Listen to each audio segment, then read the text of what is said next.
পাবি যে তুই চিন্তা কৰ।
এখন 17 নম্বৰ ঘাইপথ চাপৰ এম ই স্কুল ইয়াৰ সন্মুখতে হয় আৰু ট্ৰেন্ড শ্বপিং মলটো ইয়াৰ সন্মুখতে যিখন ৰাস্তাটো ভাঙি আছে। বহুদিনৰ পৰা আমি দেখি আছোঁ সৰু সৰু ল'ৰা ছোৱালীবিলাকে মানে পাৰ হৈ থাকে, কেতিয়াবা সিহঁতে পৰি যাব খোজে। আমি কেতিয়াবা ল'ৰা ছোৱালীবিলাকক সাৱধান কৰি দিওঁ, ইফালে সিফালে ঘূৰি যায়। গতিকে আমি কৰ্তৃপক্ষক জনাওঁ যে ৰাস্তাটো আমাক সোনকালে ভাল কৰি দিব লাগে। পদপথৰ যিটো মানে ড্ৰেইনটো যে আছে, ড্ৰেইনৰ ওপৰত যিটো চামনি আছে এইটো ভাল কৰি দিব লাগে। ভাঙি পৰিছে।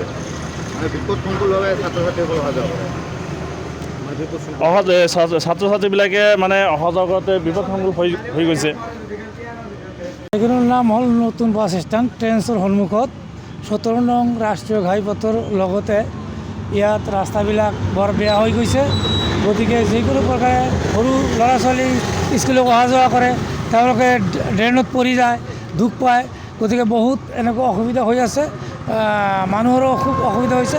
যাতে অতি সোনকালে চৰকাৰক দাবী জনাওঁ যাতে এইবিলাক অতি সোনকালে ৰাস্তাবিলাক ড্ৰেইনবিলাক ভাল কৰি দিয়ে, সোনকালে মেৰামতি কৰি দিয়ে। ইয়াৰ ব্যৱস্থা কৰা নাই, চৰকাৰক অনুৰোধ জনাওঁ। ফুটপাথটো ভাঙি গৈছে, এতিয়া ভাল আছিল আগত, কিছুদিন আগত ভাঙি গৈছে। এইবিলাক বনোৱাতেই কমজুৰি হৈ আছে, যাৰ কাৰণে এতিয়া ভাঙি গৈছে।